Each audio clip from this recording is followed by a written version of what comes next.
That day, I wore my grandmother's pearls and my mother's veil. I thought I was marrying into love. I didn't know I was marrying into a war I never agreed to fight. My name is Aisling Delaney. I'm 59 years old now, and this is the story I kept folded inside my chest for 32 years. The story of the day I got married and the moment that changed everything. I grew up in a small town in Massachusetts, where people still waved from their porches and knew your name at the bakery. My parents weren't wealthy, but we had enough warmth, enough laughter around the dinner table, enough love to make you believe the world was kind. When I met Thomas, I was 26. He worked at the county hospital as a physical therapist. He had gentle hands and a quiet smile. He didn't talk much, but when he did, his words felt like they mattered. We dated for 2 years before he proposed on a rainy Sunday in April, kneeling in my parents' garden with a simple gold band. I said yes before he even finished asking. But from the very beginning, there was Margaret, his mother. She was a tall woman with sharp shoulders and a voice that could cut through a room like winter wind. She had raised Thomas alone after her husband died young, and she wore that sacrifice like armor. Every Sunday, we'd visit her house, a pristine colonial with white shutters and roses she tended like soldiers in formation. She never said I wasn't good enough, not directly. But she had a way of looking at me, over her reading glasses, across the dinner table, that made me feel like I was always being measured and always falling short. Still, I loved Thomas, and I believed love could smooth out the rough edges of anything. Our wedding was planned for late June, a small church ceremony, followed by a reception at the community hall with 75 guests. My mother helped me pick the dress, simple, ivory, with lace sleeves. Thomas wanted something modest. His mother wanted something perfect. The morning of the wedding, I woke up with my heart pounding in my chest. Not from nerves, from hope. I thought this would be the day everything started fresh. The day Margaret would finally see me as part of the family, as someone worthy of her son. I should have known better. The ceremony went smoothly. Thomas said his vows with tears in his eyes. I said mine with my whole heart. When we kissed, the church filled with applause, and for one shining moment, I felt like I belonged. Then we moved to the reception. The hall was decorated with white roses and soft candlelight. My father gave a toast that made everyone laugh. My best friend, Clara, told a story about the time I tried to bake Thomas a cake and set off the smoke alarm. People were happy. People were warm. And then Margaret stood up. She didn't ask for the microphone. She just took it. The room fell quiet. Thomas looked at me from across the table, his face unreadable. I smiled, thinking maybe, just maybe, this was the moment she'd say something kind, something welcoming. She cleared her throat, adjusted her navy blazer, and spoke. "I raised my son alone," she began, her voice steady and cold. "I worked 2 jobs to put him through college. I sacrificed everything so he could have a good life, and now he's chosen a wife." My hands went cold. "I just want to say this. In front of everyone here," she turned and looked directly at me. "She will never be half the woman I am." The silence that followed was deafening. No one laughed. No one clapped. People just stared, some at her, some at me, some at their plates. I felt my face burn, my throat closed. I wanted to disappear, to run, to scream, but I didn't. I just sat there, frozen, with my grandmother's pearls pressing against my neck like a noose. And then, slowly, Thomas stood up. He walked across the room, took the microphone from his mother's hand, and what he said next made her cry in a way I'd never seen before. But I'm getting ahead of myself. Let me tell you how we got there.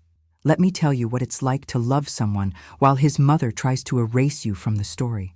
Have you ever been made to feel small by someone who was supposed to love you? Tell me your story in the comments. I'd love to hear it. Before I tell you what Thomas said, you need to understand Margaret, because she wasn't born cruel. She was made that way, by loss, by loneliness, by carrying a weight no one should carry alone.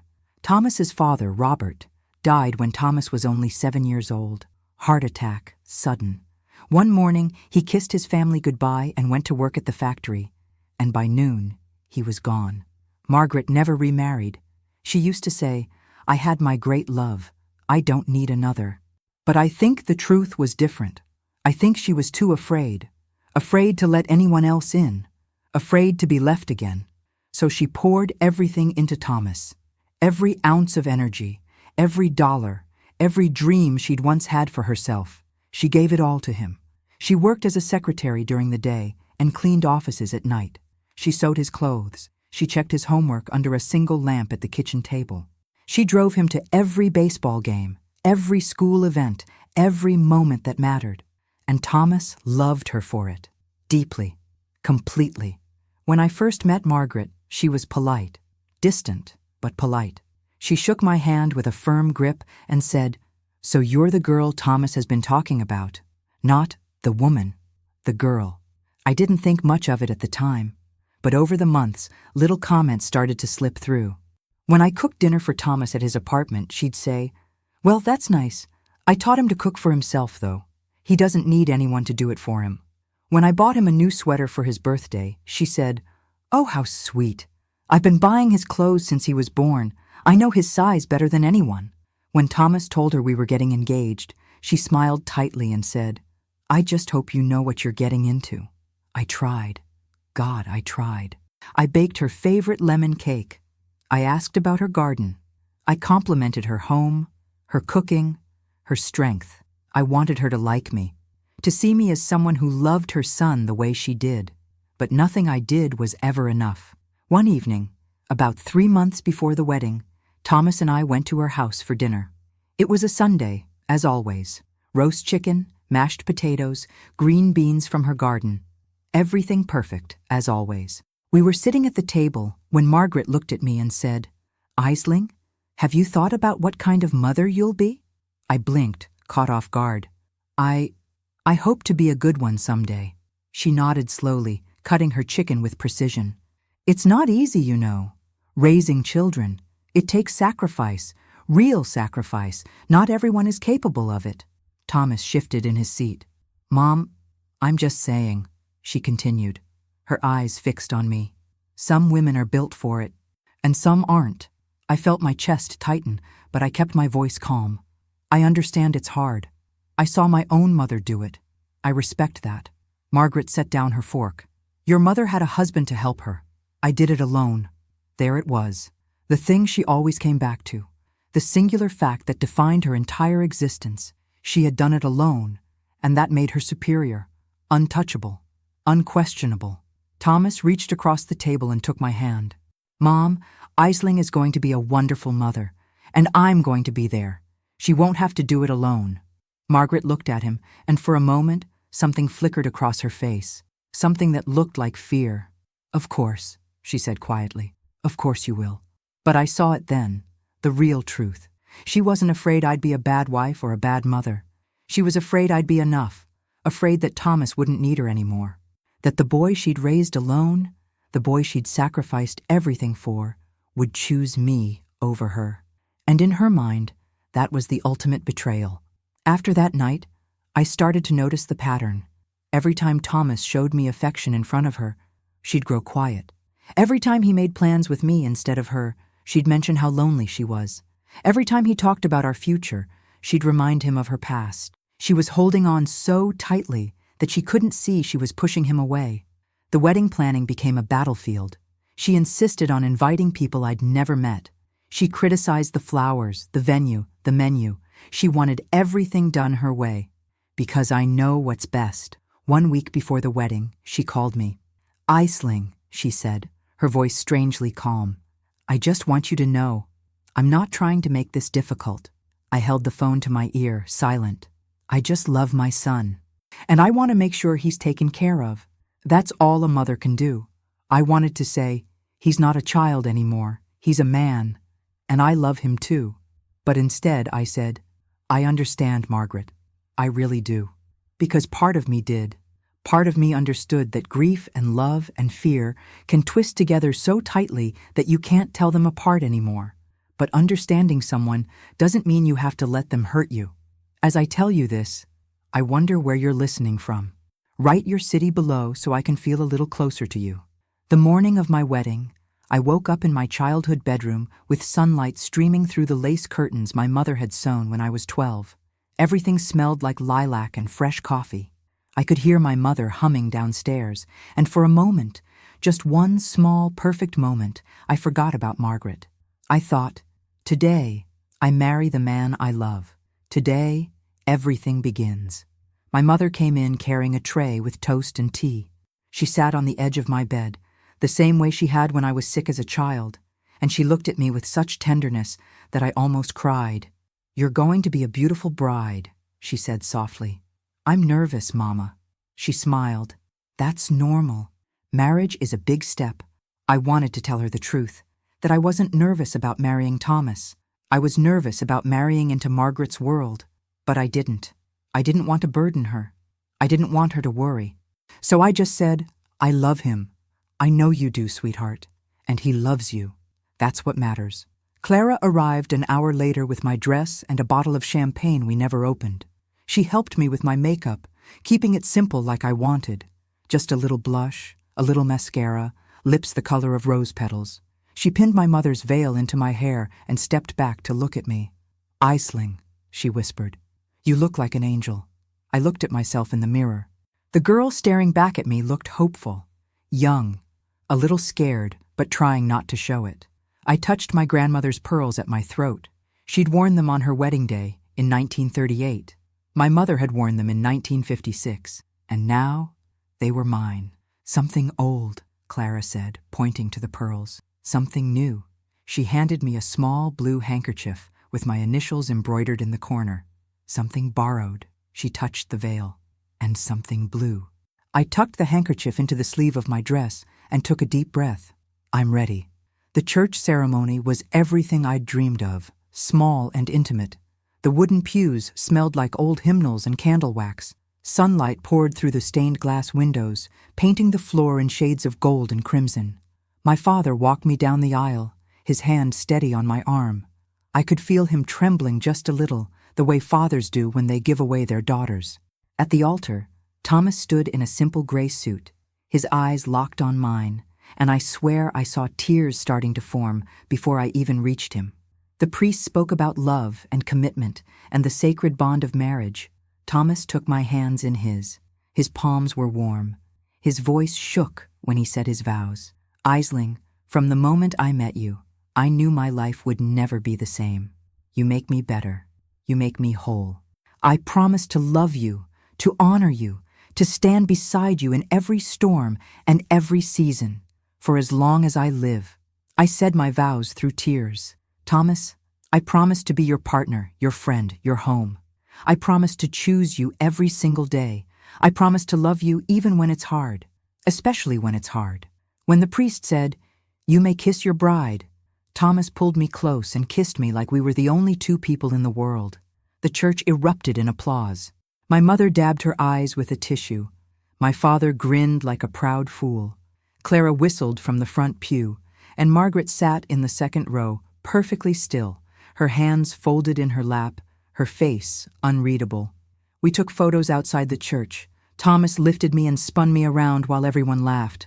The photographer captured us mid-spin, my veil flying, both of us smiling like idiots. That photo still sits on my nightstand today, all these years later. Then we drove to the community hall for the reception. The hall looked beautiful. White roses everywhere, candles on every table. A small band was setting up in the corner, just a piano, a guitar, and a woman with a voice like honey. The cake was 3 tiers of vanilla buttercream with fresh flowers cascading down the side. I stood at the entrance with Thomas, greeting guests as they arrived. Everyone hugged us, congratulated us, told us how lovely everything was. For a while, I felt light. I felt happy. I felt like maybe, just maybe, this was going to be a perfect day after all. Margaret arrived wearing a navy blazer and a pearl necklace. Not my grandmother's pearls, her own. Bigger, more expensive, a statement. She kissed Thomas on the cheek. She shook my hand. "Congratulations," she said flatly. "Thank you, Margaret. I'm so glad you're here." She looked at me for a long moment, her eyes cold and measuring. Then she walked past me without another word and took her seat at the head table, right next to Thomas. I felt a shiver run down my spine, but I pushed it away. "It's fine," I told myself. "It's one day. Just get through today." We ate dinner. My father gave a toast that made everyone laugh. He told the story of the time Thomas tried to impress me by fixing my car and ended up breaking it even worse. Thomas covered his face, embarrassed, and everyone cheered. Clara stood up next and told a story about how I used to practice writing my new last name in my journal like a teenager, and I blushed so hard I thought I'd melt. The room was full of warmth, full of love, full of people who wanted us to be happy. And then Margaret stood up. She didn't wait for the toasts to finish. She didn't ask permission. She just stood, walked to the microphone stand near the band, and took the microphone in her hand like she owned it. The room went quiet. The band stopped playing. People turned in their seats to look at her. Thomas glanced at me, confused. I shrugged, my stomach twisting into knots. Margaret cleared her throat, adjusted her blazer, looked out over the room with the authority of someone who had earned the right to speak. And then she began. I raised my son alone. Her voice was steady, cold, unwavering. I worked 2 jobs to put him through college. I sacrificed everything so he could have a good life. I gave up my dreams, my time, my youth. I gave him everything a mother could give. I felt my hands go numb, my chest tightened. I couldn't breathe. And now, she continued, turning to look directly at me, he's chosen a wife. The way she said wife, it sounded like an accusation. I just want to say this. In front of everyone here, she paused. The silence was suffocating. She will never be half the woman I am. The room didn't gasp. It didn't murmur. It just stopped, like time itself had frozen. I sat there in my white dress with my grandmother's pearls pressing against my throat, and I felt myself shrinking, disappearing, becoming nothing. People stared, some at her, some at me, some at their plates, too uncomfortable to look anywhere at all. I wanted to scream. I wanted to stand up and tell her exactly what I thought of her cruelty, her selfishness, her desperate need to control her son's life, even on his wedding day. But I didn't. I just sat there, silent, small, paralyzed by shock and shame.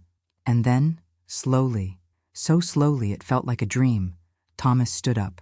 I still wonder if I did the right thing by staying silent. What about you? What would you have done in my place? Thomas stood up so slowly that at first I thought maybe he was just shifting in his seat. But then he pushed his chair back, and the scraping sound against the wooden floor echoed through the silent hall like thunder. Everyone watched him, 75 pairs of eyes, waiting. He didn't look at me. He didn't look at his mother. He just walked across the room toward the microphone, his footsteps deliberate and steady, like a man who'd been carrying something heavy for far too long and had finally decided to set it down. Margaret still held the microphone. She watched him approach with a strange expression on her face, part defiance, part confusion, part something that looked almost like fear. When he reached her, he held out his hand. "Mom," he said quietly, "give me the microphone." She hesitated. For a moment, I thought she might refuse, might hold on to it, might try to say more. But something in his voice, something final, made her hand it over. Thomas stood there in his gray suit, holding the microphone in both hands like it weighed 1,000 pounds. He looked out at the room, at my parents, at Clara, at the guests who'd come to celebrate with us, at me, and then he looked at his mother.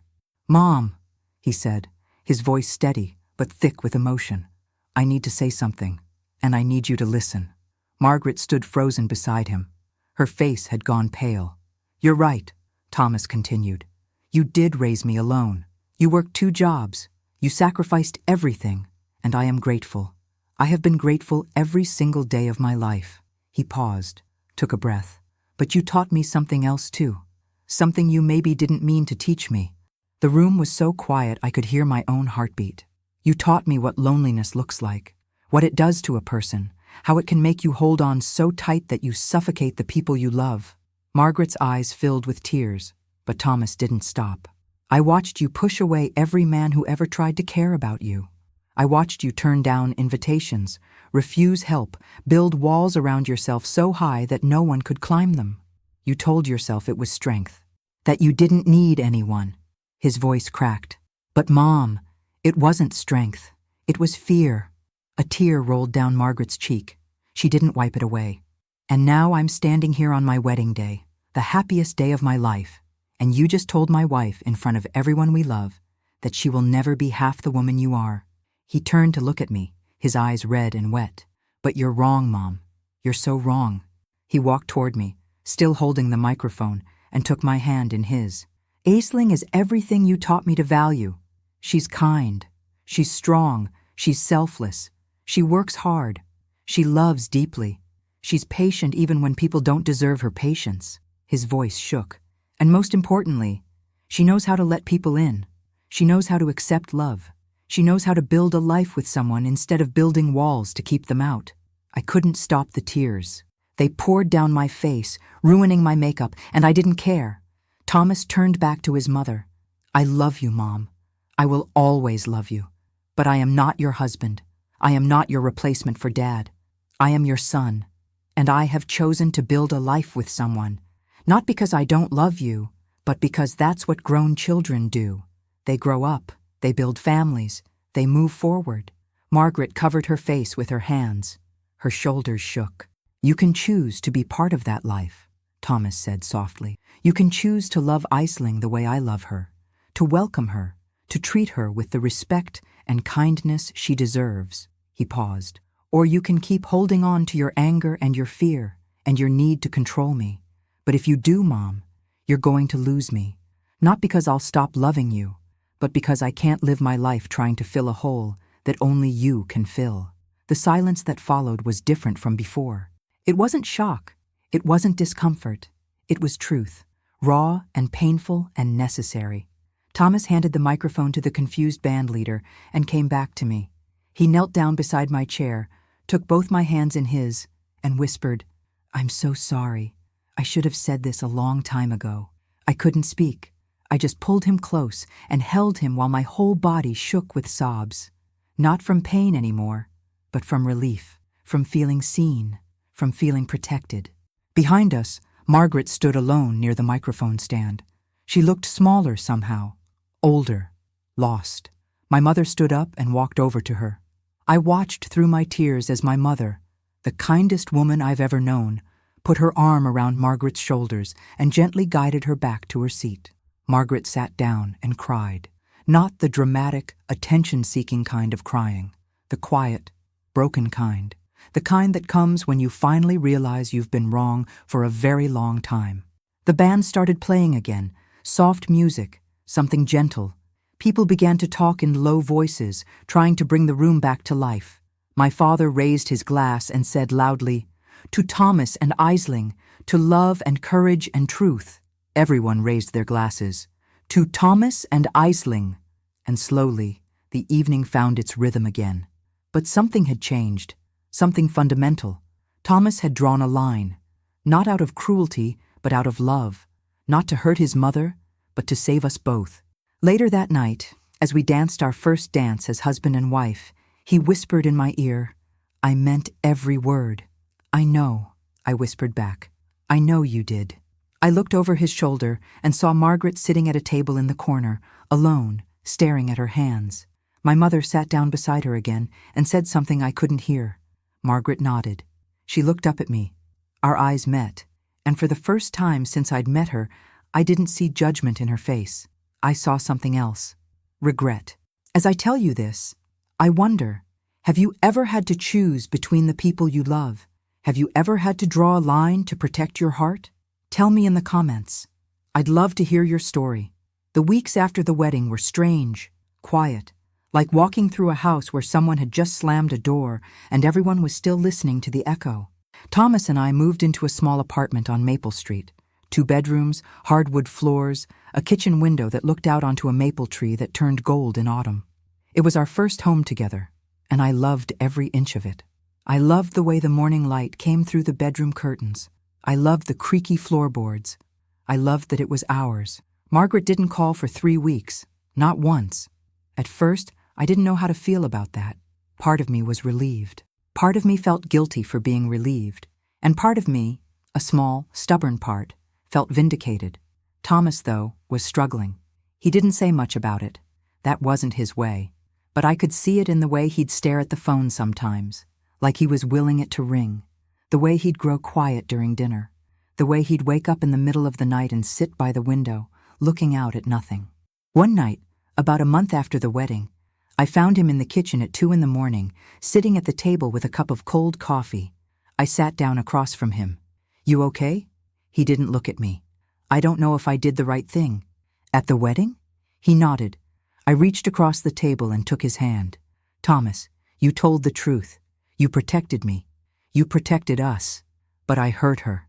She hurt me first," I said gently. "And she'd been hurting you for years. You just couldn't see it." He closed his eyes. "She's alone, Aisling. She's always been alone. And now I've made it worse." My heart ached for him. Because that's the cruel thing about setting boundaries with the people who've hurt you.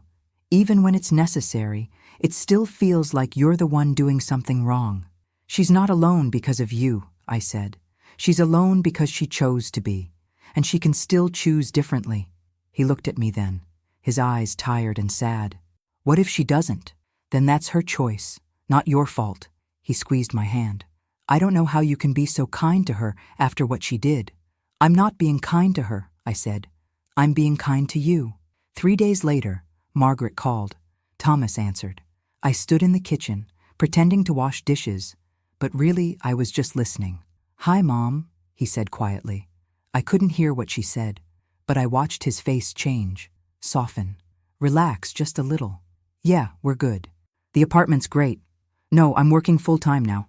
Aisling's good too." A long pause. "Mom, about the wedding." Another pause, longer this time. "Okay, yeah. Sunday works. We'll come for dinner." When he hung up, he looked at me with something between hope and dread. "She wants us to come to dinner," he said. "Both of us." My stomach dropped. "Do you want to go?" "I think we should," he said carefully. "I think she's trying." I nodded, even though every instinct in my body was screaming at me to say no, to protect myself, to stay away from the woman who had humiliated me in front of everyone I loved. But I looked at Thomas's face, and I knew I couldn't say no. Not yet. So that Sunday, we drove to Margaret's house, the white colonial with the perfect roses, the place where I'd always felt like I was being tested and always failing. Margaret opened the door before we even knocked. She was wearing a simple gray cardigan and navy slacks. Her hair was pulled back. She looked tired, older than I remembered. "Come in," she said quietly. We followed her inside. The house smelled like roast beef and rosemary. The table was set with her good china. 3 plates, 3 sets of silverware, 3 crystal glasses. She'd made an effort. We sat down. The meal was silent at first, just the sound of forks against plates and ice clinking in glasses. It was painfully awkward, but no one seemed willing to break the silence. Finally, Margaret set down her fork and looked at Thomas. "I'm sorry," she said. 2 words, simple, but they cracked something open in the room. Thomas stopped chewing. "Mom." "No, let me finish." She took a breath. Her hands were shaking slightly. "I was wrong, at the wedding, and before the wedding, and probably for a long time before that." She looked at me now, her eyes wet. "Aisling, I'm sorry. What I said was cruel. It was unfair, and it wasn't true. I didn't know what to say. Part of me wanted to accept it immediately. Part of me wanted to tell her exactly how much she'd hurt me. Part of me just wanted to leave. I was scared," Margaret continued, her voice breaking. "I've been scared since the day Robert died. Scared of losing Thomas. Scared of being alone. Scared of being forgotten." She wiped her eyes with a napkin.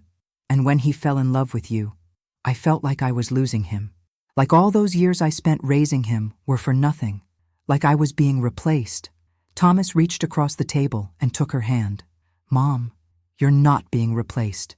"I know that now," she whispered. "But I didn't then. And I took it out on Aisling. I treated her like she was the enemy when she was just a woman who loved my son." She turned to me again. "I don't expect you to forgive me right away. I don't even know if I deserve forgiveness. But I want to try. I want to do better." I looked at her, really looked at her. And for the first time, I didn't see the cold, critical woman who'd spent 2 years making me feel small. I saw a widow, a mother, a woman who'd spent 30 years building walls around her heart and didn't know how to tear them down. "I appreciate you saying that," I said carefully. "It means a lot." Margaret nodded, tears streaming down her face now. "I know actions matter more than words." So I'm going to try. I'm going to try to be better. And she did try. Over the next few months, Margaret called once a week. She asked about my job. She sent a card for my birthday. Just a simple card with a handwritten note that said, "Wishing you a wonderful day, Margaret." She invited us to dinner, but she also accepted when we couldn't come. She was careful, cautious, like someone learning to walk again after a long injury. It wasn't perfect. There were still moments when I could see the old Margaret trying to claw her way back. A sharp comment here, a judgmental look there. But she'd catch herself, apologize, try again. Thomas started to relax. He laughed more. He stopped waking up at night to stare out the window. And I started to believe that maybe, just maybe, things could be okay. But life has a way of testing your hope. And what happened next would test all of us in ways I never could have imagined. It was a Tuesday morning in October when everything shifted. I was at work, sitting at my desk at the county library where I'd worked since college. I was cataloging new arrivals, the kind of quiet, methodical work I'd always found soothing. The library smelled like old paper and coffee, and autumn light poured through the tall windows, painting everything gold. The phone rang. I almost didn't answer it. I was in the middle of entering a particularly long title into the system, but something made me pick up. Aisling. Thomas's voice was tight, strained. My heart dropped. What's wrong? It's my mom. She fell. I stood up so fast my chair rolled backward and hit the shelf behind me. What? Is she okay? I don't know. A neighbor found her at the bottom of her porch steps. They think she was out there for a while. They're taking her to County General now. I'm coming. I'll meet you there. I grabbed my purse, told my supervisor there was a family emergency, and drove to the hospital with my hands shaking on the steering wheel. When I got there, Thomas was standing in the emergency room waiting area, his face pale, his hands shoved deep in his pockets. I ran to him and wrapped my arms around him. "Any news?" I asked. "Not yet.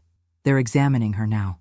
We sat in those uncomfortable plastic chairs for what felt like hours. The emergency room buzzed with activity, nurses rushing past, machines beeping, families huddled together whispering.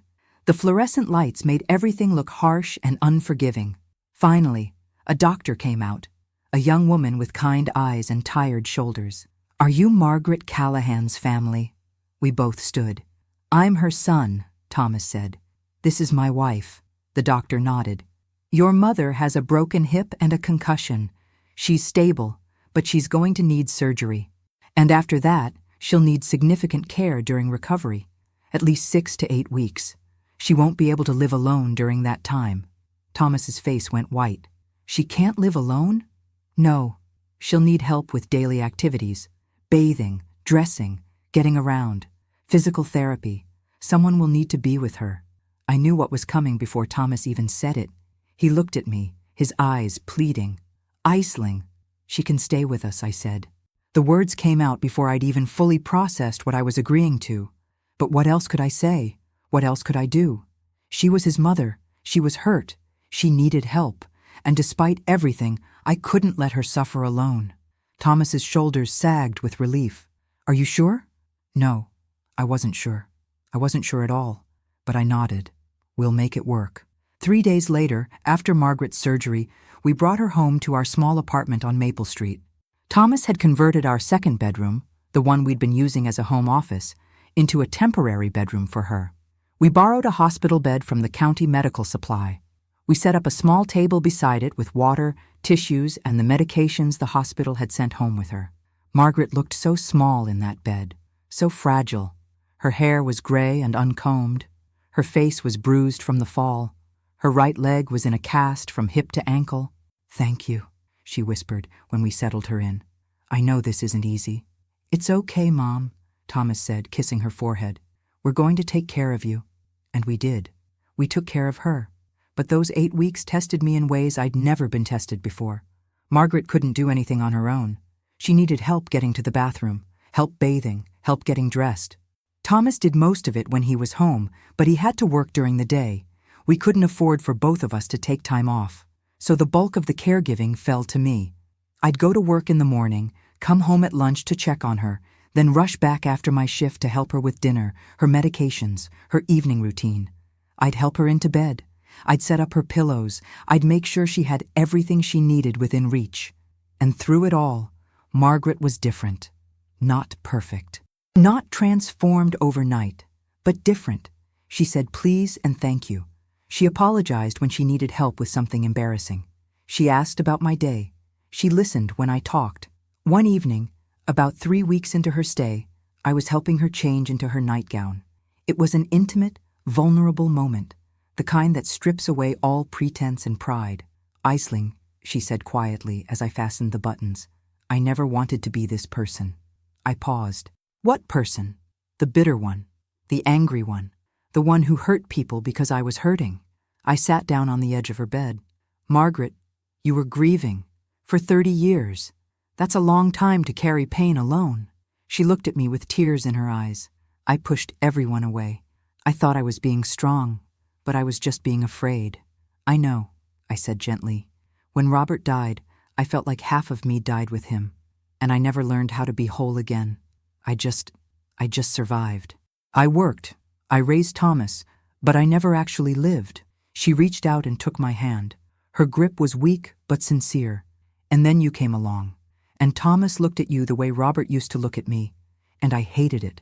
I hated that he'd found what I'd lost. I hated that he was moving forward while I was still stuck in the past." A tear rolled down her cheek. "But that wasn't your fault. It was mine. And I took it out on you. On my own son. On the people who loved me most." I squeezed her hand. "You're trying now. That's what matters." "I don't know if trying is enough," she whispered. "It is," I said. "Trying is always enough." Over the next few weeks, something shifted between us. Not into friendship, not yet, but into something like understanding, like mutual respect. Margaret started to open up. She told me stories about Robert, how they met at a church picnic, how he proposed under a willow tree, how he used to leave her notes hidden around the house. She showed me old photographs. She let me see the woman she'd been before grief hardened her, and I told her about my life, about my parents, about my fears and hopes, about how hard it had been to love Thomas while feeling like I was fighting for space in his life. "I'm sorry," she said again and again. "I'm so sorry." And slowly, I began to believe her. But just when I thought we'd turned a corner, just when I thought maybe we could actually build something real, something happened that reminded me how fragile progress can be. And it started with a phone call from someone I'd hoped we'd never hear from again. The phone call came on a Saturday afternoon, 6 weeks into Margaret's recovery. She was finally starting to walk with a walker, taking slow, careful steps around the apartment. Thomas and I were in the kitchen making lunch when the phone rang. Thomas answered. "Hello?" His face changed instantly, went tight, guarded. "Hello, Linda." My hand stopped moving. Linda, Margaret's younger sister, the one I'd only met once, briefly, at the wedding. A sharp-eyed woman in her early 60s who'd arrived late, sat in the back, and left early without saying goodbye. Margaret had mentioned her a few times over the years, always with a certain heaviness in her voice. They hadn't spoken in over a decade, Thomas had told me. Some old wound that had never healed. "Yes, she's here," Thomas said carefully. "She's recovering. A broken hip. No, she's staying with us." A long pause. I watched his jaw tighten. "Linda, I don't think that's a good idea right now. She's been through a lot. I understand you're concerned, but..." He stopped, listened. His expression shifted from guardedness to something closer to anger. "That's not fair." "No, that's not what happened. You weren't there. You don't know..." Another pause, then quietly. "Fine, if that's what you want to do." He hung up and stood there for a moment, staring at the phone. "What did she want?" I asked. "She heard about Mom's fall from a cousin. She wants to come visit." That's good, isn't it? Family coming together?" Thomas shook his head. "You don't know Linda. She doesn't do anything out of kindness." "What do you mean?" He sat down heavily at the kitchen table. "Linda and my mom had a falling out years ago. Linda thought Mom was too controlling, too cold. She said Mom drove Dad into an early grave with her demands and her need to have everything perfect." I felt my stomach twist. "That's horrible." Mom was devastated. She tried to reach out for years, sent letters, made phone calls. Linda never responded, just cut her off completely. He rubbed his face with his hands. And now, suddenly she wants to visit? After 10 years of silence? I don't trust it. Maybe she's had a change of heart, I suggested carefully. People do change. Or maybe she heard Mom's vulnerable and saw an opportunity to twist the knife. I didn't know what to say to that. We didn't tell Margaret about the call that day. But 2 days later, Linda showed up anyway. She arrived unannounced, pulling up in a silver sedan just as I was helping Margaret to the living room couch for her afternoon physical therapy exercises. The doorbell rang, and when I opened it, there she stood. Linda was tall and thin, with steel gray hair cut short and severe. She wore pressed slacks and a black turtleneck, and her eyes were the same sharp blue as Margaret's, but colder somehow, harder. "I'm here to see my sister," she said without preamble. "Linda." I tried to keep my voice neutral. "We didn't know you were coming. I don't need an invitation to see my own family." She walked past me into the apartment like she owned it. Margaret was sitting on the couch, her walker beside her. When she saw Linda, her face went pale. "Linda," she whispered. "Margaret." Linda stood in the doorway of the living room, arms crossed. "You look terrible." Not hello, not I heard what happened, not are you okay, just you look terrible. I felt my protective instincts flare, but Margaret just nodded slowly. "I've been better." Linda walked further into the room, her eyes scanning everything. The hospital bed visible through the open bedroom door, the medications on the coffee table, Margaret's legs still in a cast propped up on pillows. "So it's true," Linda said. "You actually fell. I thought maybe it was exaggerated." "Why would anyone exaggerate that?" I asked, unable to keep the edge out of my voice. Linda glanced at me like she'd forgotten I was there. "And you must be the wife. Aisling, was it?" "Yes, the one Margaret humiliated at the wedding." The room went silent. Margaret's face flushed red. "Linda, please." "Oh, don't worry. I heard all about it."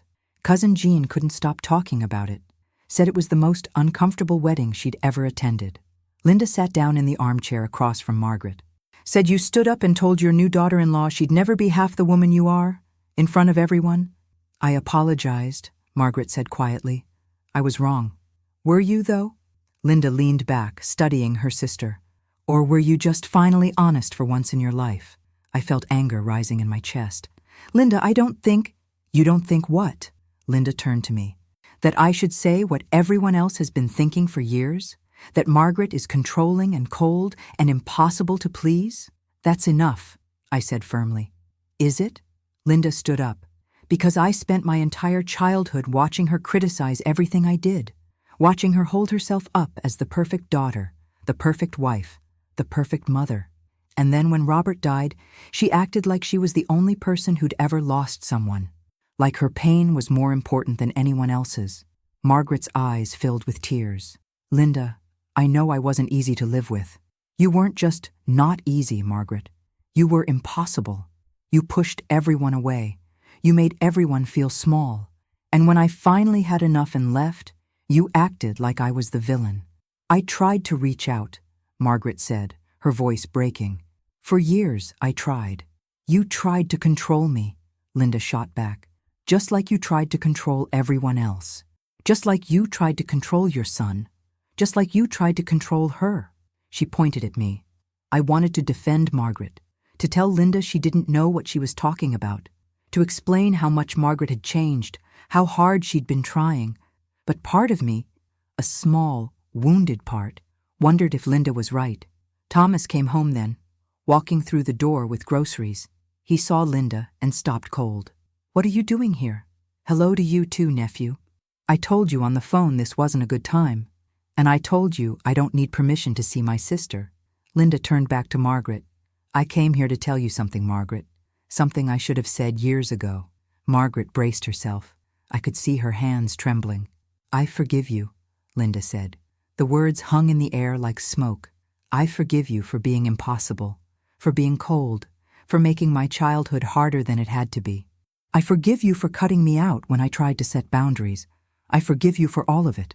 Margaret started crying, real, broken sobs. "But," Linda continued, her voice hard, "I don't forget, and I don't trust you. I came here because I heard you almost died, and I didn't want to carry the guilt of not seeing you one last time. But that doesn't mean we're family again.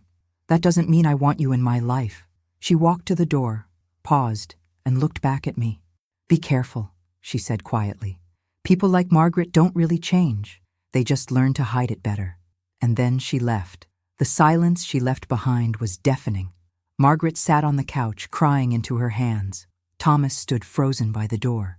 And I stood in the middle of it all, wondering if Linda was right, wondering if all the progress we'd made was real, or if I'd just been fooling myself, wondering if forgiveness was even possible when the wounds ran this deep. After Linda left, Margaret didn't speak for the rest of the day. She just sat on the couch, staring at nothing, tears drying on her face in silent tracks. Thomas tried to comfort her, but she wouldn't respond. She wouldn't eat.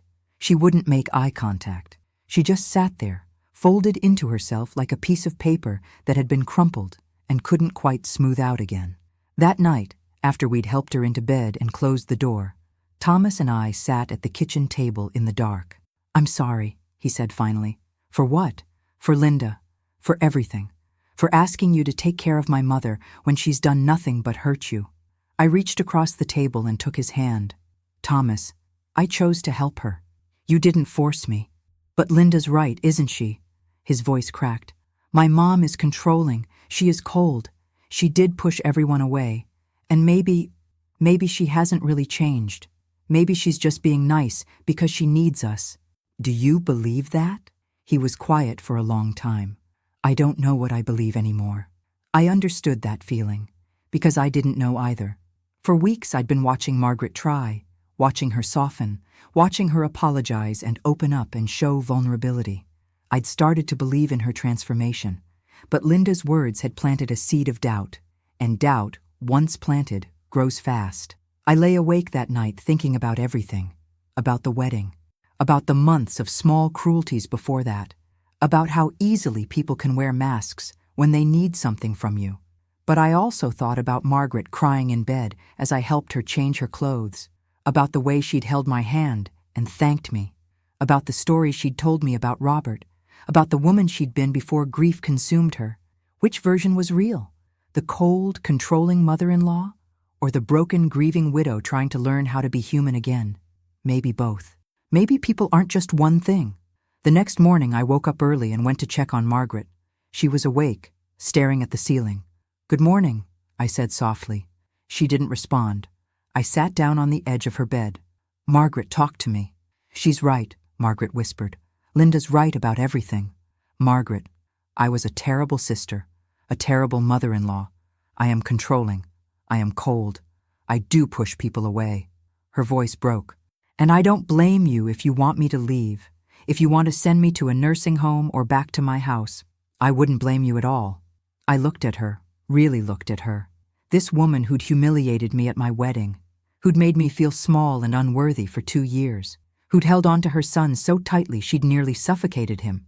And I also saw the woman who'd lost her husband at 35, who'd worked 2 jobs to raise a child alone, who'd built walls so high to protect herself that she'd trapped herself inside them. I'm not sending you anywhere, I said. Margaret turned her head to look at me, surprised. Why not? Because everyone deserves a second chance, and you're actually trying to take yours. But what if Linda's right? What if I can't change? I took a deep breath. Margaret, change isn't something that happens overnight. It's not a switch you flip. It's a choice you make every single day. And some days, you'll fail. Some days, the old patterns will come back. But that doesn't mean the effort doesn't matter. Tears streamed down her face. I don't deserve your kindness. Maybe not, I said honestly. But I'm not giving it to you because you deserve it. I'm giving it to you because I choose to. Because holding on to anger and bitterness would hurt me more than it would hurt you. She reached out and took my hand. I'm so sorry, Aisling. For everything. For the wedding. For making you feel unwelcome. For treating you like you were taking Thomas away from me instead of seeing that you were giving him the life he deserved. I know, I said. I know you are. How do I make it right? You keep trying. That's all any of us can do. Over the next 2 weeks, something shifted. Not dramatically, not suddenly, but steadily. Margaret started asking me to teach her things. How I made Thomas's favorite soup. What books I was reading. What I thought about things. Real things, not just polite small talk.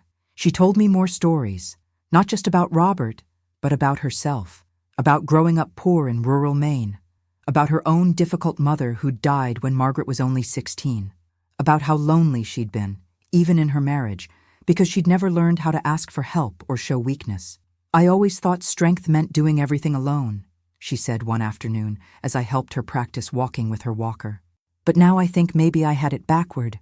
Maybe real strength is letting people help you." "I think you're right," I said. She stopped walking and looked at me. "Aisling, I want you to know something. Even if I never get better at this, even if I mess up again, I'm grateful you didn't give up on me." "I won't give up on you," I said, "as long as you don't give up on yourself." She nodded, tears in her eyes again. But this time, they looked different. Not tears of shame or regret. Tears of something that looked almost like hope. Thomas noticed the change, too. He came home one evening and found Margaret and me sitting at the kitchen table, laughing over old photographs she'd brought from her house. Pictures of Thomas as a gap-toothed kid, covered in mud, grinning like a wild thing. "What's going on here?" he asked, smiling. "Your wife is discovering what a troublemaker you were," Margaret said, and there was warmth in her voice. Real warmth.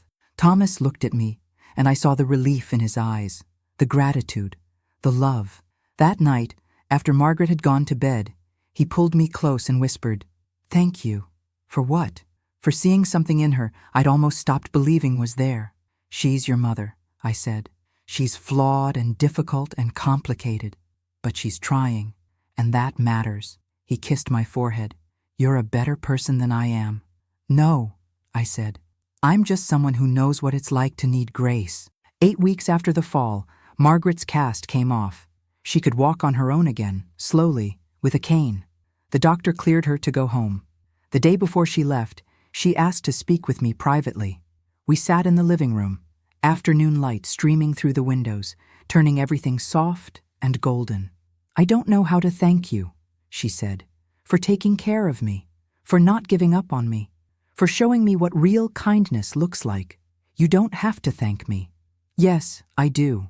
She took my hand. "Aisling, I spent 30 years being angry at the world for taking Robert from me, angry at God, angry at myself, and I let that anger poison everything good in my life, including my relationship with my son, including my chance to have a relationship with you." She squeezed my hand. "But these past 8 weeks, you showed me something I'd forgotten.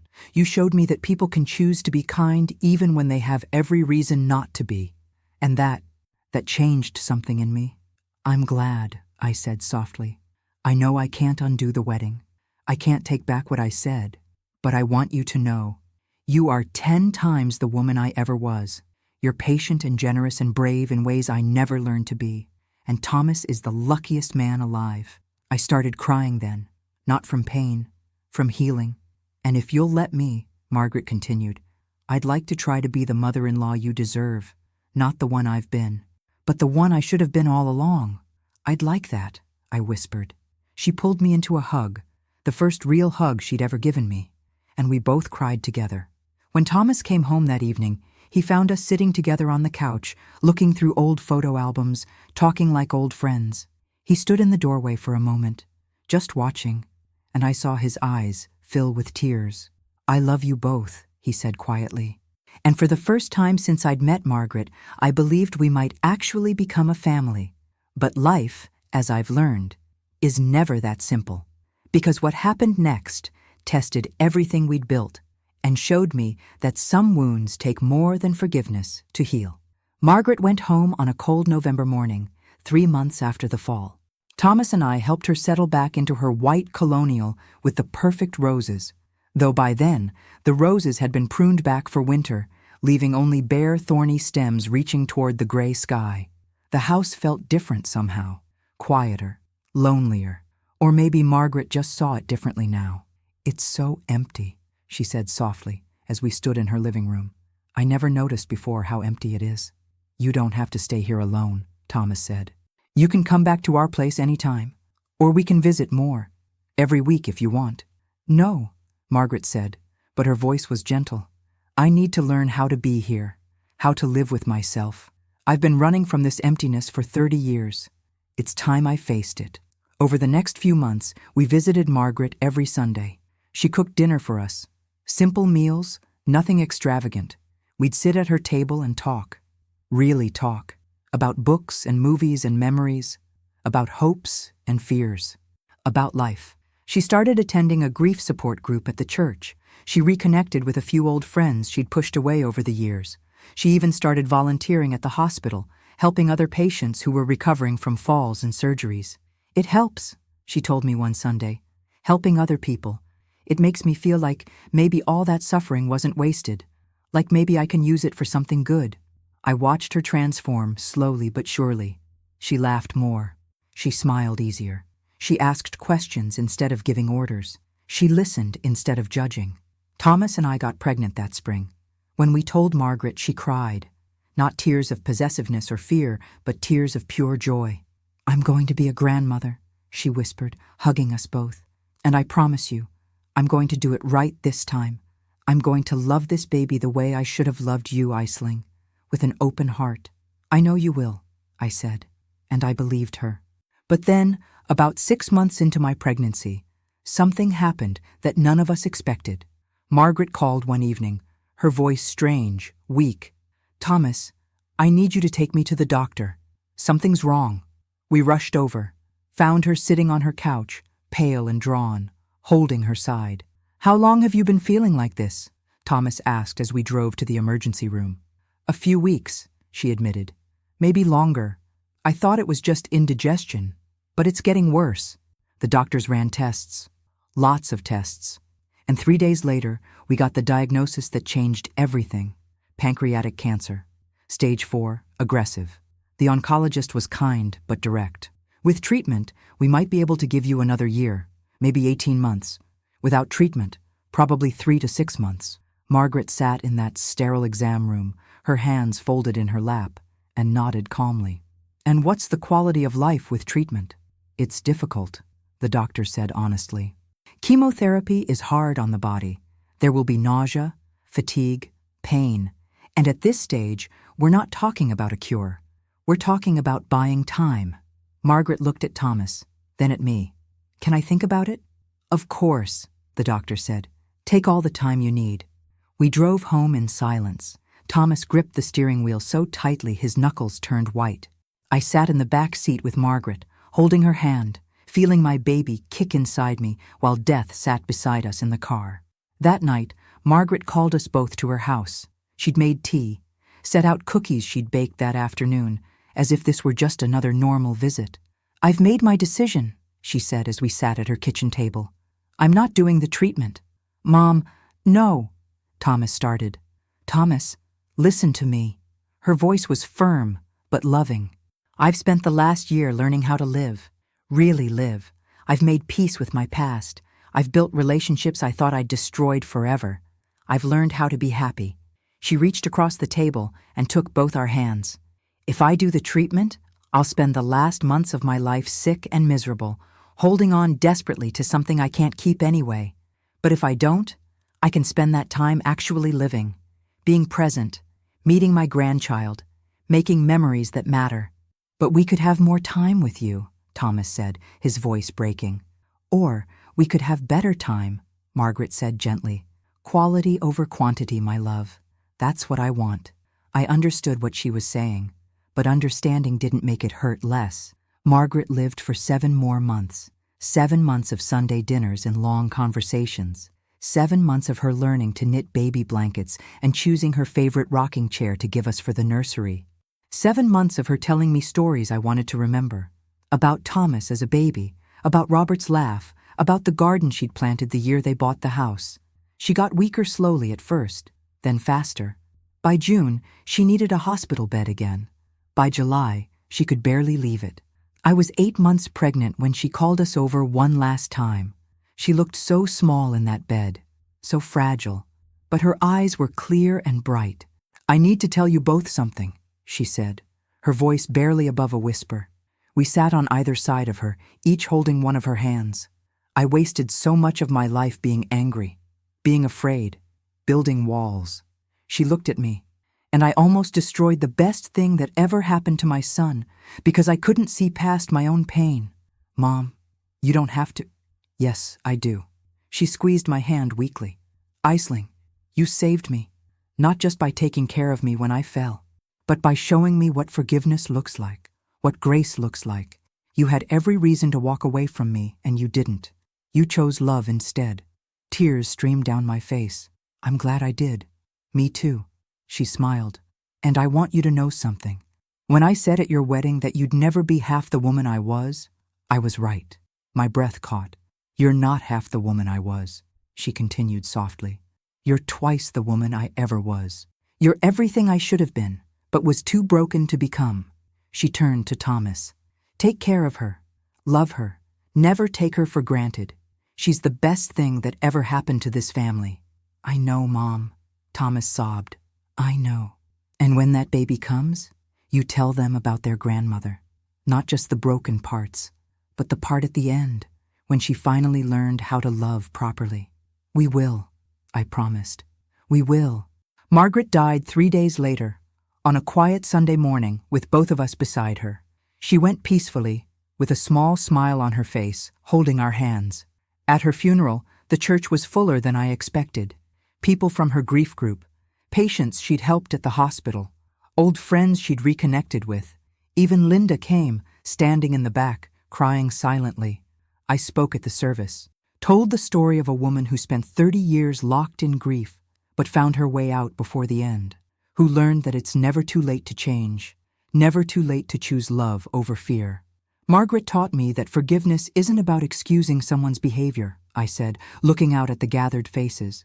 It's about refusing to let that behavior define your future. She hurt me deeply, but she also showed me what courage looks like. The courage to admit you were wrong, to do the work of changing, and to make your last chapter your best chapter. After the service, Linda approached me. I was wrong about her, she said quietly. At the end, I mean. She did change. She did, I agreed. I wish I'd given her more time, more chances. Linda wiped her eyes. I was so busy holding on to the past that I missed the present. I put my hand on her arm. She knew you loved her. Even when you were angry, she knew. Linda nodded and walked away, carrying the weight of words left unsaid and time that couldn't be reclaimed. 2 weeks after the funeral, I gave birth to a baby girl. We named her Margaret Rose, Maggie for short, and as I held her in my arms for the first time, I thought about karma, about justice, about how life has a way of balancing itself out. Margaret hurt me. That was true. But she also taught me one of the most important lessons I've ever learned, that people can change if they choose to, that redemption is real, that love is stronger than bitterness. And in the end, her greatest act of justice wasn't punishment or revenge. It was transformation. She didn't die the woman who humiliated me at my wedding. She died the woman who taught me what grace looks like. And that, I think, is the truest form of karma there is. My name is Aisling Delaney. I'm 59 years old now, and little Maggie just turned 32. She has her grandmother's eyes, that same sharp blue, but her heart is softer, kinder. She grew up hearing stories about the grandmother she never met, about the roses, about the pearls, about the woman who learned to love at the very end. I still have my grandmother's pearls. I wore them on my wedding day. I held them in my hand the day Margaret died, and I gave them to Maggie on her own wedding day last spring. These have been worn by 3 generations of strong women, I told her. Your great-grandmother, me, and now you. What about Grandma Margaret? She asked. She had her own pearls, I said. But she taught me that real strength isn't about what you wear or what you've survived. It's about what you choose to become. Thomas and I are still together. 43 years of marriage. We have 3 grandchildren now. Our house is full of noise and laughter and life. All the things Margaret's house never was until those final months. Sometimes I think about that wedding day, about standing there in my white dress while Margaret took the microphone and told me I'd never be half the woman she was, about the shame that burned through me, about the silence that followed. And then I think about what Thomas said next, about how he stood up for me, about how he finally drew the line his mother needed someone to draw. And I think about the 8 weeks Margaret lived with us, about helping her bathe and dress and walk again, about the conversations we had in the quiet hours, about watching her learn to be vulnerable. People ask me sometimes, "Do you forgive her?" And my answer is always the same. I already did, a long time ago, because I learned something important through all of it. Holding on to bitterness doesn't hurt the person who wronged you. It only hurts you. And forgiveness isn't a gift you give someone else. It's a gift you give yourself. Margaret's karma wasn't in suffering or punishment. It was in finally understanding what she'd lost by pushing people away, in seeing clearly, at last, the damage her fear and pain had caused, in having just enough time to make it right before it was too late. And maybe that's the hardest reckoning of all. Not external punishment, but internal awareness. Living with the weight of what you've done and choosing, every single day, to do better. I keep one photograph on my mantle. It was taken 2 weeks before Margaret died. She's sitting in her rocking chair, holding newborn Maggie, looking down at her with such pure love that it brings tears to my eyes every time I see it. That's the Margaret I choose to remember. Not the one who hurt me, but the one who healed. If my story has taught you anything, I hope it's this. People are complicated. They can hurt you and love you at the same time. They can be broken and still beautiful. And sometimes, the bravest thing you can do is give someone the chance to prove they can change. Not because they deserve it, but because you deserve to be the kind of person who believes in second chances. Thank you for staying with me until the end. If this story touched your heart, I hope you'll share it with someone who needs to hear it. Sometimes, one story can change an entire day. Sometimes, it can change a life. God bless you. And remember, it's never too late to choose love over bitterness. Never too late to become who you were meant to be.